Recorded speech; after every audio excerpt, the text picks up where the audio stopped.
Non-stop Vikings talk. It's Purple Daily on Score North and ScoreNorth.com. Purple Daily, presented by Surly Brewing Company.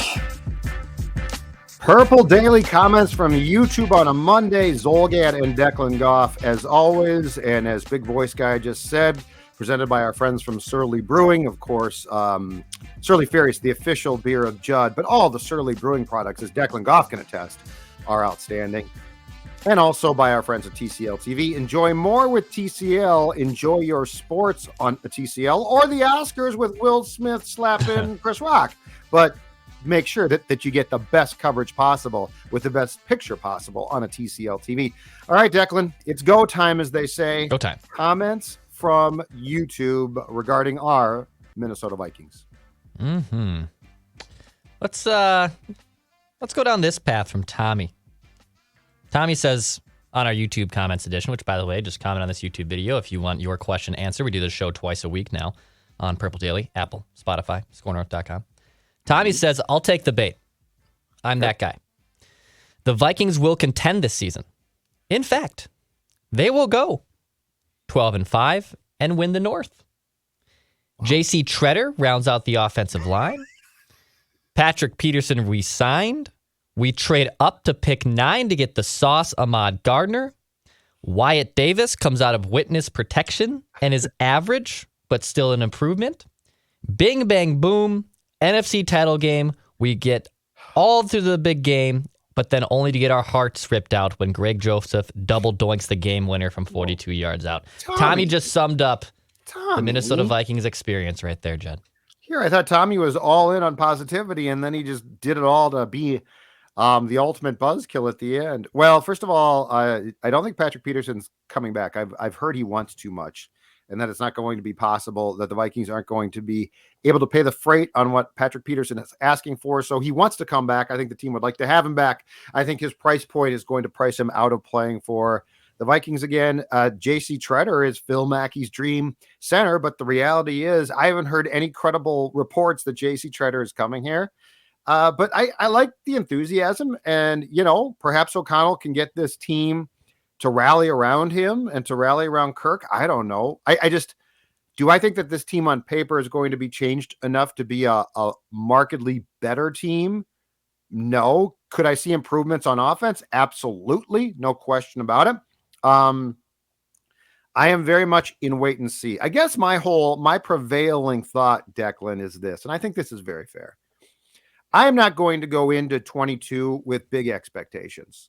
I just don't think it's fair. I don't think that short of a surprise type of run that it's going to happen. But you know what? Sometimes the best years, well, not sometimes, often the best years are no expectations years. So I'm not even trying to crap on the team.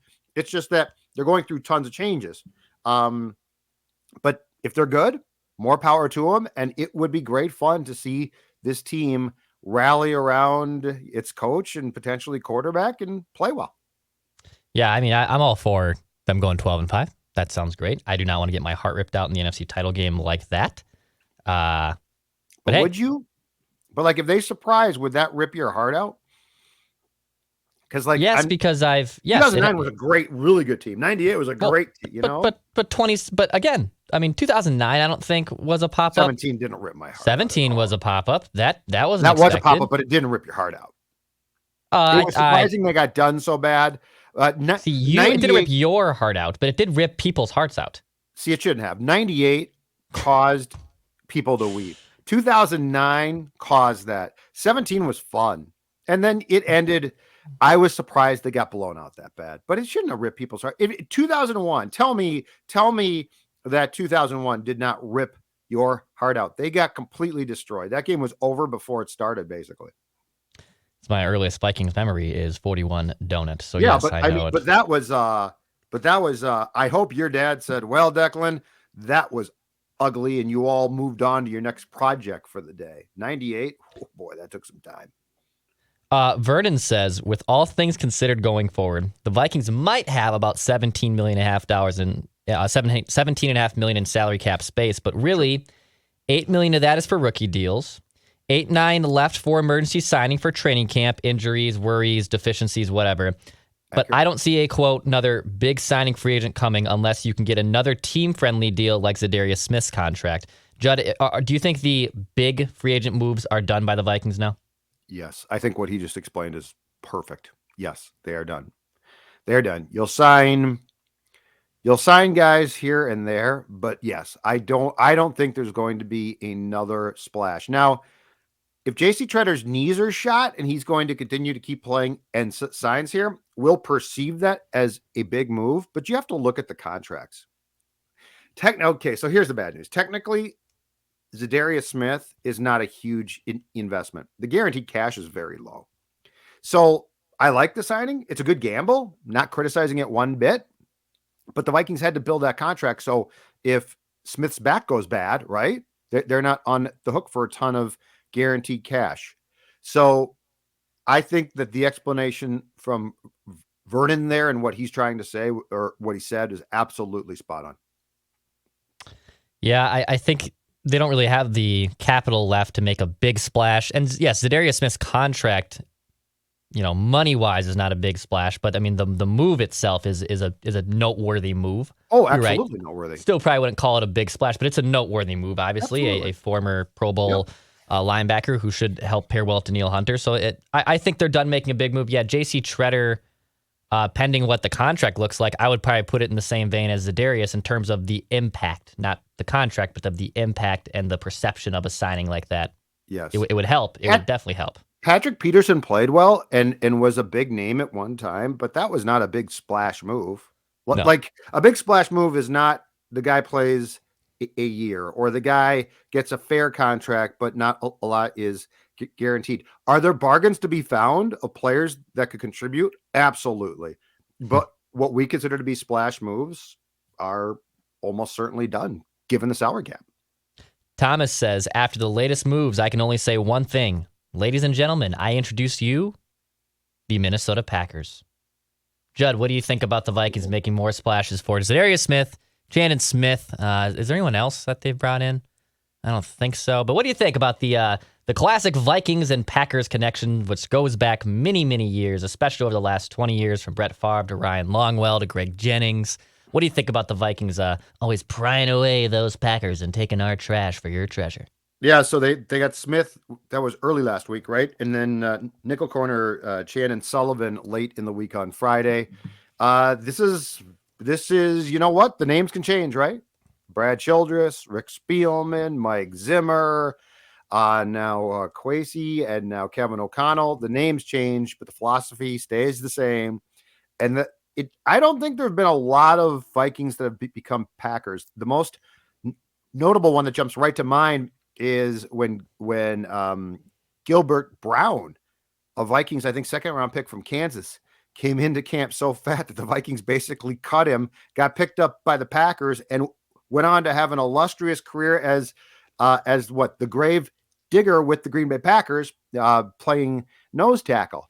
I don't think there have been a ton of Vikings that have gone to Green Bay, but heck, I go back to the days of the Vikings pilfering Bryce Pop, who was at the very end of his career, who had been great at one time with the Packers. So, hey, if they work out, who cares, right? I don't care. Yeah, I don't care. They come from, and if it provides them extra motivation in 2 games per season, again, good for the Vikings. I have no problems with taking on players from the Packers who might contribute. Hey, now, if they're not going to contribute, that's a problem. But yeah, it's worth a shot.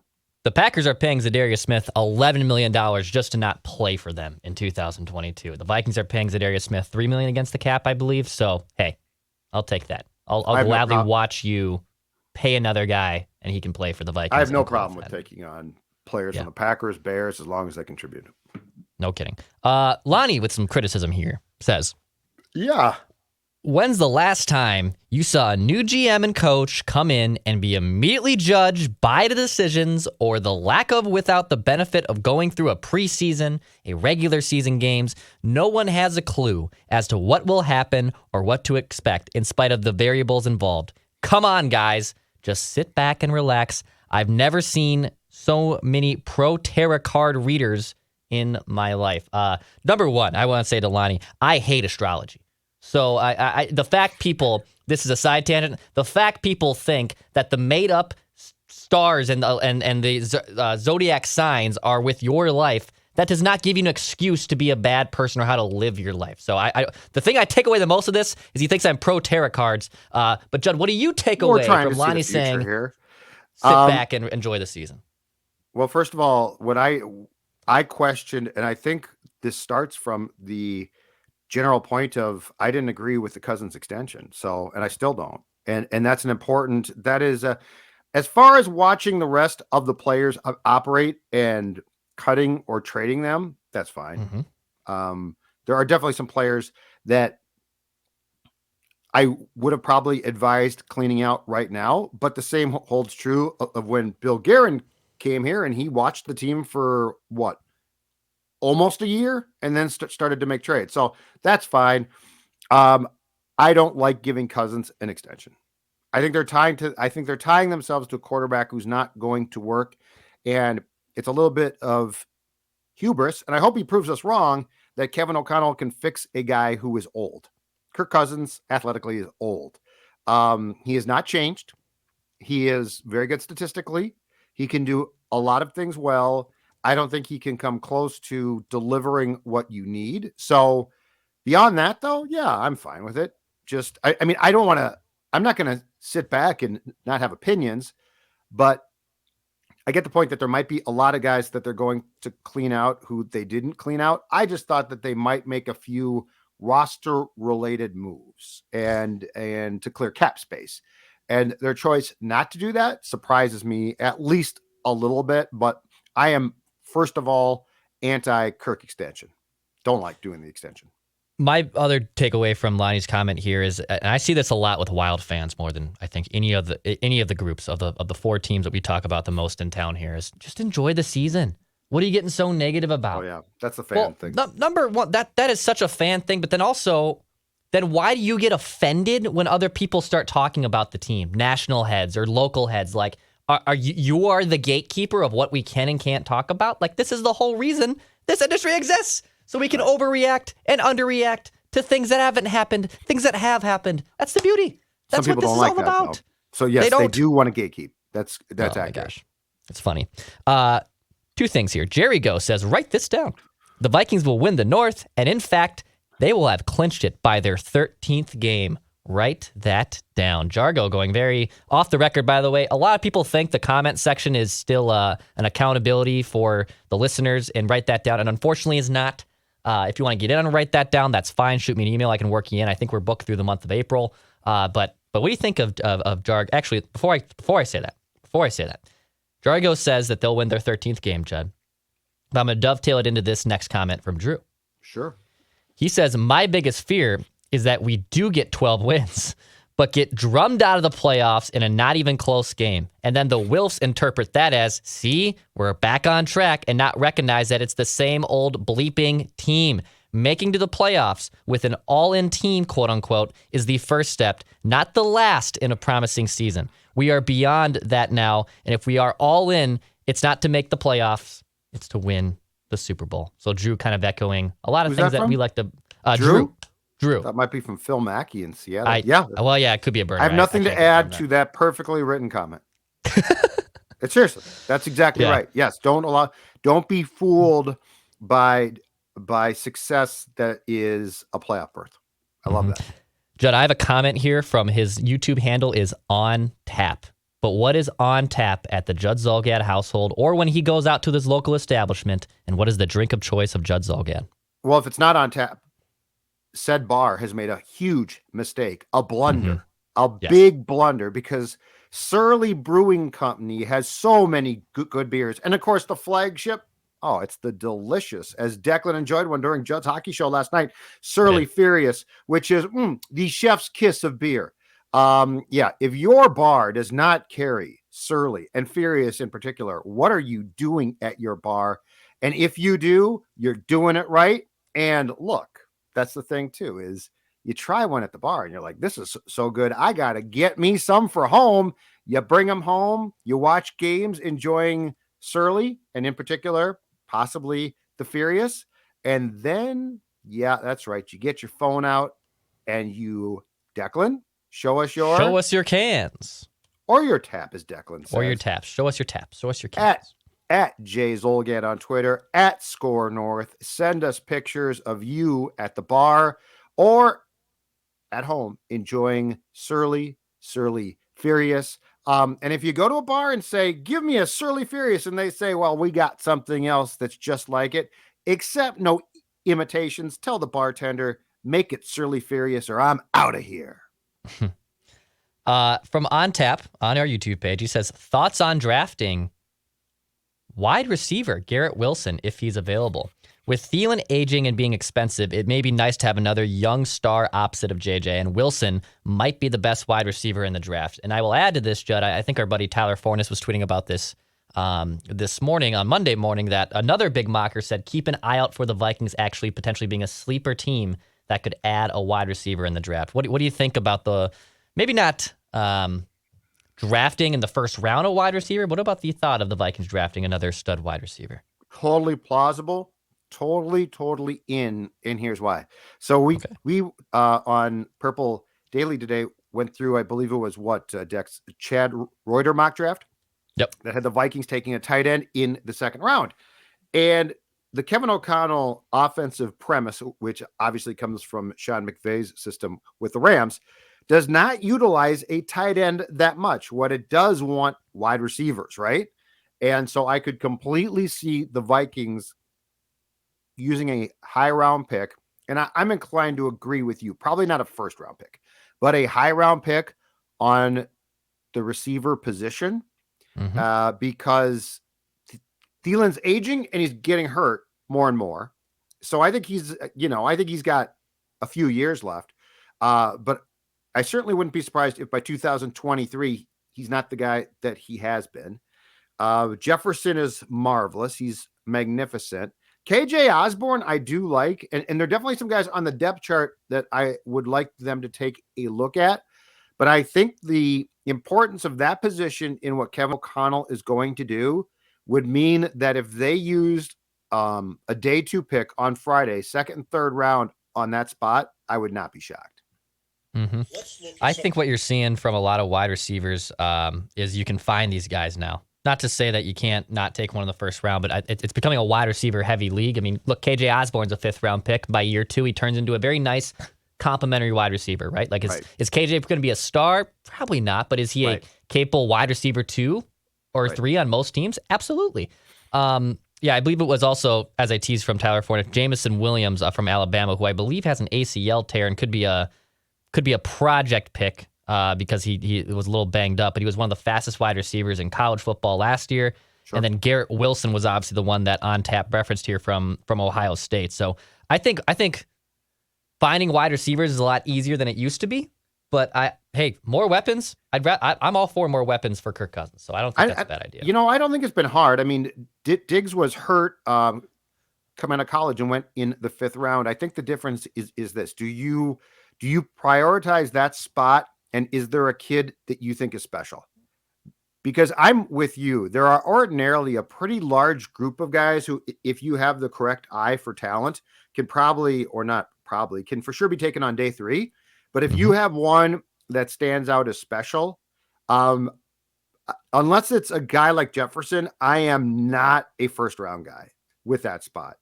Now, if it's a Moss, Jefferson, that's fine. But if it's a guy who you think, he might be good, that scares me a lot on day 1. Sure. But yeah, if the one place where I will tell you this, that I will do what fans want, which is relax and just watch it. Judd, why do you have to be commenting about it? Enjoy the season. The one thing that I will enjoy, largely because we don't know a ton about Kwesi in the draft and O'Connell for sure, I am going to be very curious to see what their pattern is and who they pick as far as positions go, right? Because like with Rick, we knew Rick's flaws. Rick was trading back. I got to get 5 more 5th round picks. And positionally, quarterback. Oh my God, he took a quarterback. Well, this won't work. So like there were things by this point in time in Rick's drafting career where you said, okay, Rick's done a good job there. Rick's really bad there. We know nothing about these guys. The one thing that we know is that O'Connell supposedly knows offense really well. So come April and draft night, I'm very curious to see what these guys do as far as the draft strategy goes, not just with names, but also positions and draft slots. And do they trade back? Do they try and go up? There's a lot of fun things here that are going to be hard to immediately critique, but are going to be eventually very interesting and sort of tells in what their strategy is. Yeah, I'm curious on the draft goes. By the way, as we're recording this, record this on Monday afternoon, the Detroit Lions will get the 2024 NFL draft. So the 2024 draft will go to Detroit. This year, the draft is in Vegas. Next year, Kansas City. 2024 in Detroit. I would love to see the draft come to Minneapolis. I think it'd be fun. I'm sorry, did you say it's in Detroit? Yeah. 2024? 2024. I have to make a note not to have to go to that draft. Okay. I will let I'm told downtown Detroit thriving, by the way, which is great. I hope it is. I hope it's fantastic. You all have a great time. The Vikings have tried to get the draft, so I'm sure they're disappointed, but I'm okay with it not coming here. All right, as we like to wrap on comments from Dish, and I like to look at the Judd comments. No 20 one gets minutes more already. comments. Look at how the time has flown, Declan. I know. Look at how the time. You guys got great questions. Mm-hmm. Puddle and Tane asks, can I get hired to recycle Judd Surly cans? I am quite qualified. Now, he does not specify how he is qualified. I'm guessing the man works in recycling or some type of garbage removal. But Puddle and Tane would like to recycle your Surly cans, Judd. Yeah, of course you can. Of course you can. And if Puddle and Tane does work in the recycling field, I'd like to apologize. A couple of weeks ago, my recycling guy became very upset with me. Oh. For a good reason. I was Okay. at fault totally. I sort of put some plastic bags with cans in the Judd. recycling, and I got yelled at. And I deserve to Judd. be yelled at. I know. I'm self-reporting. No, I'm not defending myself. Yeah, And the guy was nice enough he bypassed me at first, and then he yelled, which he was right. And then he came back and said, okay, just don't do it again. And he helped me. And I helped him dump the garbage bags with the cans into the compactor. That's a cool job. So the guy literally, did he I was knock on your outside. door or you were outside? I was outside garbage day. Every other Wednesday is recycling day too. So I was taking stuff out. And for like 2 weeks, he hadn't touched my recycling because I screwed up. Garbage bags, my bad. Like, again, I'm not defending myself. I screwed up. So I was outside taking my stuff, and the guy doing the recycling had just passed my house again because he was mad and was going to refuse to take my cans because they were in garbage bags. He saw me and said, you can't do that. And I'm like, what? And it's like, I'm really sorry, dude. I really sort of lost track of it and didn't really pay attention. So then he backed up the compactor machine, the trash machine, basically. It's just a different kind. And we emptied the garbage bags of cans into his truck. Yeah. Anyway, that's sort of a cool job. Yeah. Like you got that thing that'll just does, and then you turn the thing on, you pull it down, the crank just gobbles that stuff up. But anyway, that's a lesson to you kids who might not know, like I didn't realize. Don't ever put plastic in the recycling. I think we have to bring this to the attention of Phil Mackey. I want to hear what he has to say about this because it was totally my fault. It was totally my fault. But the guy was a cool guy. And you were forced to interact with a stranger. I'm glad he was a cool guy, but I'm actually more surprised by that. You know, Dex, I got to be honest. I like the hardworking guys. Yeah, you like blue collar, good. Yeah, this guy was a hardworking. I should know that. This guy probably goes home and grabs a Surly and slams it. I like this guy. Yeah. But I mean, he helped me. Here's what I really like too. He chastised me, which I deserved. Like, you know what? We have to tell Phil it's about 2022. Kids today couldn't have taken it. They would have gotten upset. I said, you know what? You're right. I screwed up here. Really sorry. Really, really sorry. And so, long story short, never make the mistake of sticking a plastic bag in the recycling. But second of all, for that guy, yes, you can come to my house. I will put the cans outside on my deck. You can grab them one by one and stick them in the recycling bin. So then there will be no problem with plastic bags. Okay. Good to know. That's comments from YouTube. That's it. Judge Recycling. I'm done. Judge Football takes. His Surly Furious. You never know what's going to happen. I screwed up. On I did comments from screw up. YouTube. Totally my fault. Good for you to admit it. Good for you to admit it. I wish some Bye. other teams in town would do that too. All right. Comments from YouTube. Hit the subscribe button. Daily Minnesota Vikings Entertainment. Purple Daily. We'll be back tomorrow.